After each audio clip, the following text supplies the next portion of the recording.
Shylock the Jew was a miser, the best-known money-lender in Venice. He was not liked by the people because he was a hard man who demanded a high rate of interest and showed no mercy to those who could not pay back the money borrowed from him. Now, Shylock hated Antonio partly because Antonio showed his dislike for Shylock's hard character, but chiefly because Antonio himself often lent money without asking any interest on it, and that, of course, spoiled Shylock's business. So Shylock waited for the day when he could harm Antonio, not knowing that Shylock hated him in this way. Antonio went with his friend Bassanio to borrow 3,000 ducats. I shall be able to pay it back with interest, said Antonio to Shylock, as soon as my ships come to port. As you know, they are now at sea and will shortly arrive home with valuable cargoes. At first, Shylock seemed unwilling to lend the money. Your ships may be destroyed by storms before they reach Venice, he said, and then you will be unable to repay the money. But as they talked together, the clever, wicked Jew thought of a way of harming Antonio. Why should I lend you any money? He asked, turning to Antonio, when you are always calling me a dog and treating me with scorn. However, I am willing to be friends with you. And as you sometimes lend money without asking any interest, I will do the same for you, to show that I too can be friendly and generous. Antony was very surprised to hear the moneylender's kind offer. Then Shylock went on, just for a joke, Antonio will agree that if you do not repay me, I shall take a pound of your flesh to be cut from any part of your body that I choose. Antonio laughed and agreed and seemed much amused by the whole business. Bassanio told Antonio not to agree to what Shylock asked, but Antonio treated the whole matter as a joke. So the three men went to a lawyer and signed a paper to say that if Antonio did not repay Shylock the money within 3 months, Shylock was to be allowed to cut off a pound of flesh from any part of his body he chose.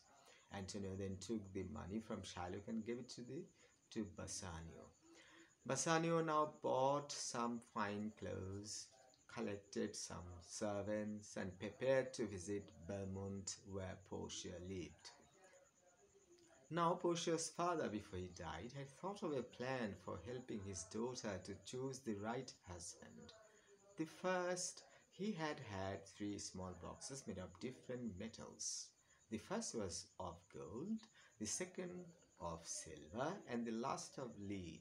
One of them contained a picture of Portia. It was her father's wish that his daughter should marry the first man who rightly guessed in which box the picture lay. But each man must promise that if he guessed wrong, he would never ask any woman to marry him. Many men, when they heard about this, went away without daring to guess at all. Of the few who had tried, none had so far guessed right. One of them, a prince from Morocco, had chosen the golden box because he thought that only gold was good enough to hold a picture of anyone so beautiful as Portia. But when he opened it, he found a terrible picture of death inside, so he went sadly away.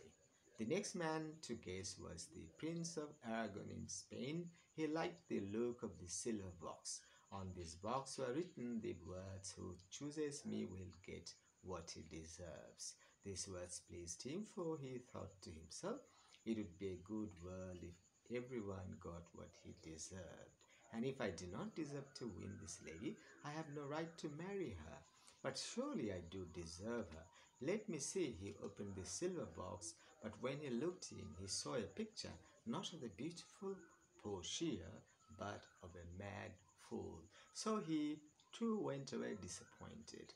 After several men had come and gone away disappointed, Portia heard that Bassanio had arrived. There came with him a friend called Gratiano, who was in love with Nerissa, Portia's maid. He had come to ask her to marry him, just as Bassanio had come to ask Portia. When Bassanio arrived, Portia received him very kindly, for she liked him far more than any of the other men, and she was ready to marry him. So she felt worried and anxious to think that he, like the others, would probably choose the wrong box. Indeed, she begged him to wait for a while before choosing. But when Bassanio said that he would prefer to do it at once, he too was shown the three boxes of gold, silver, and lead. Bassanio considered for a long time before choosing. Either the gold or the silver box must be the right one, he thought. But no, so many people and things try to make themselves look fine and beautiful when they're really ugly and bad. I'll choose the lead one. Portia watched him make the right guess with joy and delight. And with equal joy, Bassanio opened the box and saw inside it the picture of Portia. Bassanio then turned to Portia to see if she too was as pleased as he was, for he was still not quite certain that she wished to have him for her husband. At once Portia told him of her love for him. She then took a ring off her finger and gave it to Bassanio, telling him that if he ever gave the ring away, their love would come to an end. Bassanio accepted the ring with joy and said that he would guard it as if it were his life. In this way, Portia and Bassanio promised to be faithful to each other. Bassanio's friend Graciano and Portia's maid Nerissa were in the room at the same time and had seen all that had happened. Graciano now came forward and said that he wished them joy in their marriage and that he and Nerissa wished to be married at the same time. Wishing them much happiness, Portia and Bassanio agreed at once. But now something happened which had made them all very troubled. A messenger came bringing a letter to Bassanio from his friend, the merchant Antonio. As Bassanio read the letter, Portia saw him turn pale. The letter contained bad news. She asked quickly what was the matter. So Bassanio told her about the money he had borrowed and how Antonio had promised to give Shylock £1 of his flesh if he could not repay him by a certain day. This letter showed that all Antonio's hopes had been disappointed. My ships are lost, he wrote, and I have no now to pay the Jew according to our bond, and since in paying him it is impossible that I should live, I much wish to see you at my death. The messenger who brought the letter then told them that the day when Antonio was supposed to repay the 3,000 ducats had passed, and that Shylock had sent again and again to the Duke of Venice, who dealt with such matters, asking him for justice. And so poor Antonio was now in prison, waiting for his trial. When Portia heard this unhappy story, she wanted to give all the help she could. She said that she would repay several times the 3,000 ducats that were owed to Shylock, and she asked Bassanio to go and help his friend as soon as possible. Only they must be married before anything else. So all four went at once to church and were married. Bassanio and Graciano then left their wives and went straight back to Venice. But as soon as they had left, Portia began to think how she could save Antonio's life. Because she showed her husband, she decided to do everything she could to help his friend. She therefore sent a letter to a cousin of hers, a well-known and clever lawyer, asking for advice. She asked him to send her his counselor's robes, which he wore when he gave counsel, counsel when he gave counsel in a court of justice. Her friend Dr. Bellaria at once sent her the robes and advised her in what a counselor should do in count and in what way she should defend Antonio. Portia at once decided what she would do to her friends and servants. She said that she was going to spend a few quiet days in a monastery until her husband returned. Then she called her friend Nerissa and told her about her plan. They both dressed themselves in men's clothes and started for Venice.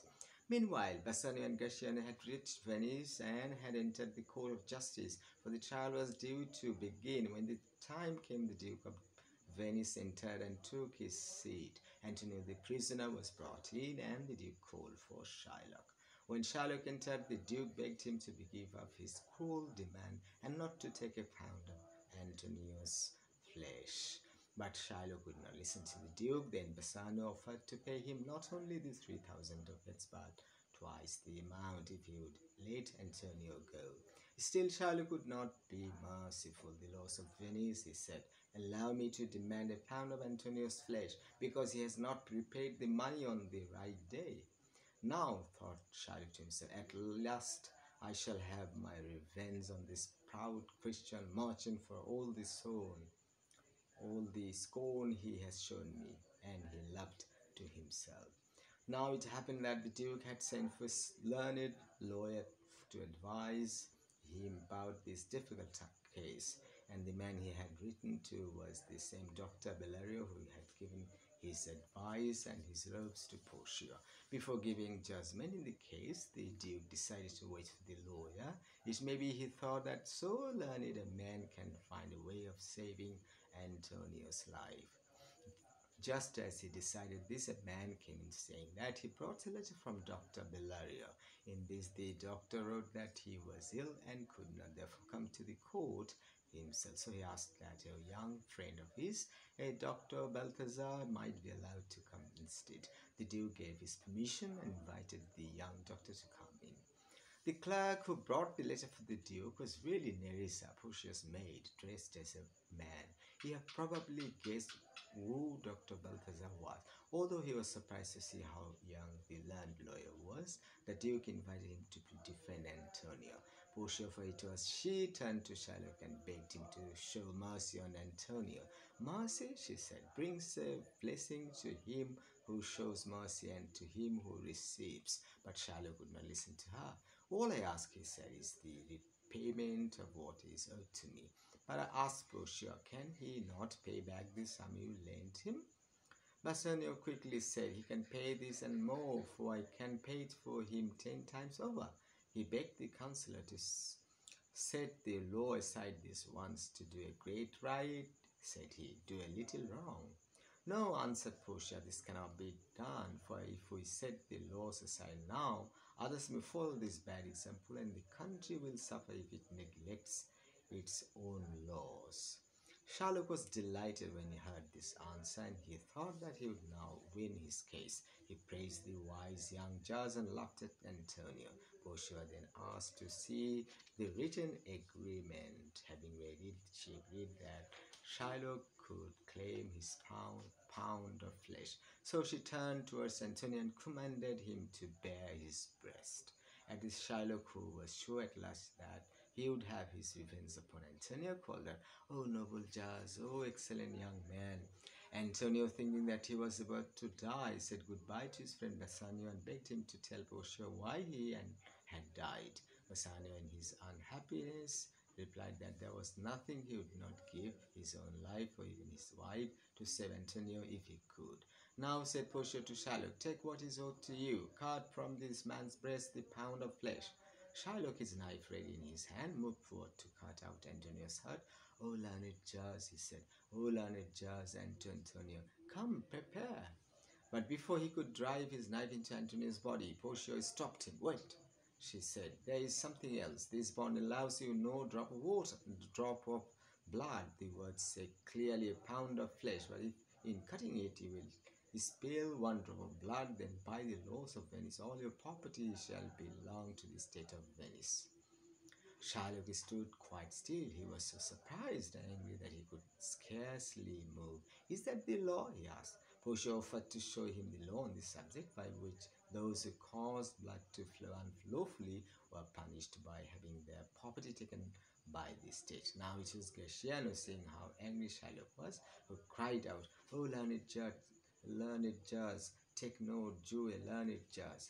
Shylock then remembered Bassanio's offer to pay back the money 3 times over. "I take your offer then," he said to Bassanio. "Pay back 3 times what I lent Antonio and let him go."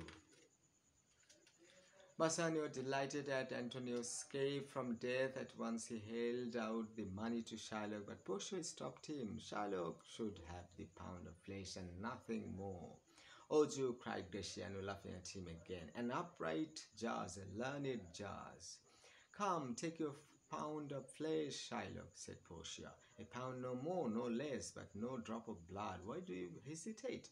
Shylock now thought that he might at least get back the money he had lent. Give me back the sum which I lent and let me go. Here it is, said Bassanio, offering him 3,000 ducats. But no, Portia would not allow that. A little while ago, Shylock had refused the money when it had been offered to him. No, so now he should have nothing. The angry Shylock was about to leave the court when Portia called him back. Wait, she said, there is a law which says that if a foreigner plans to kill a Venetian citizen, half his property goes to that citizen and the other half to the state, and the Duke may order any other punishment he thinks right. So kneel to him and beg for mercy.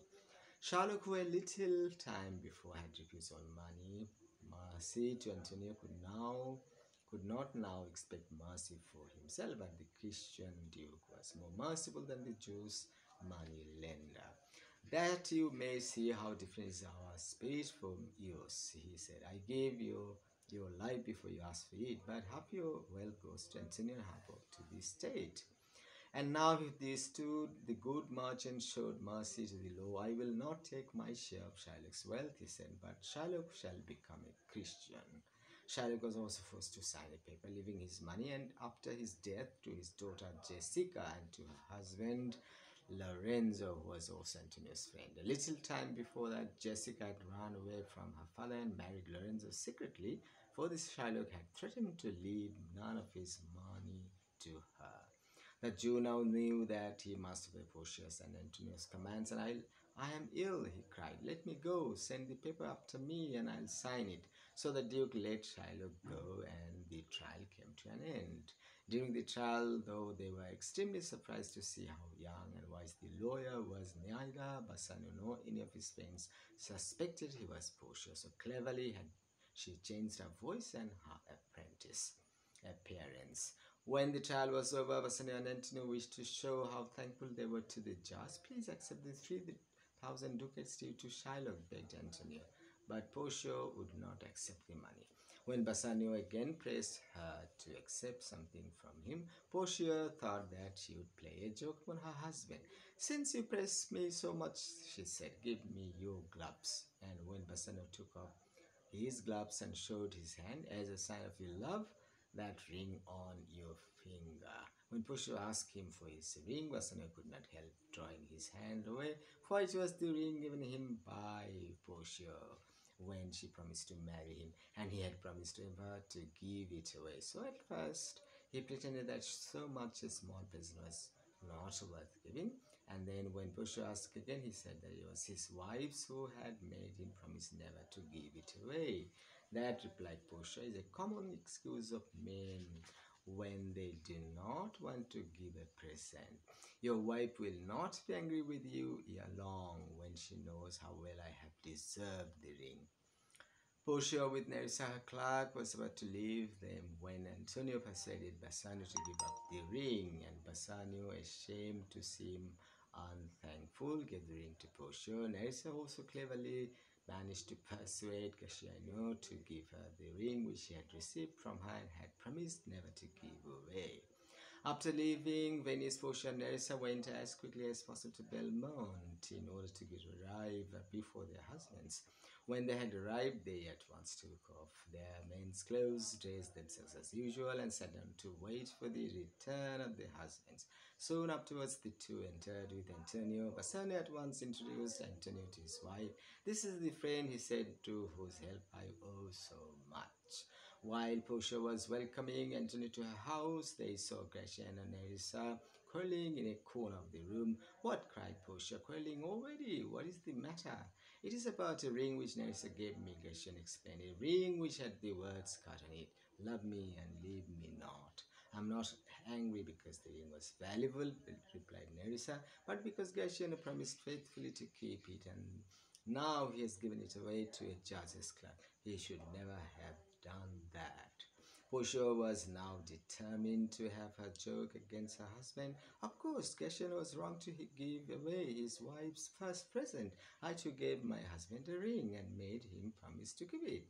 If he had given that ring away, I should indeed be angry with him. Then Graciano said, but Bassanio did he gave his ring away too. He gave it to the counselor who asked him for it, and then the boy, his assistant, begged me for my ring. When she heard this, Portia pretended to be very angry and asked Bassanio, "What ring did you give? Not that one, I hope, which you received from me." Bassanio, feeling very unhappy to see his wife so angry, had told me that he had given the ring away. If only you understood how unwillingly I gave the ring, and to whom I gave it, and why I gave it, you would excuse me for giving it. But Portia still pretended to be angry and said that doubtless Bassanio had given it to some woman. Bassanio, thinking that he had really hurt Portia's feelings, said he had given it to the lawyer because he was so grateful to him for saving Antonio's life. If you had been there, he said, I think that you would have begged me to give him the ring. Then Antonio turned to Portia and said, I'm the unhappy cause of these quarrels. Do not treat this so seriously, replied Portia. Then taking the ring from her bag, she said, Here, then give him this ring and tell him to keep it better than he kept the other. So Antonio passed the ring to Bassanio, who looked at it and was extremely surprised to see that it was the ring he had given away. Portia then showed her husband the letter from Dr. Bellario, and so he learned that the clever lord was really Portia's wife. Great was his surprise and delight to find that his own wife, by her courage and wisdom, had saved the life of his dear friend Antonio. Shortly afterwards, Antonio learned good news about his own affairs. Portia handed him some letters which had just arrived. From this, Antonio learned that the ships which he thought were lost had returned to Venice with valuable cargoes. Antonio was a wealthy man again, and thus ended this strange story of the merchant of Venice, in good news to the merchant and laughter between wives and husbands over the joke of the rings.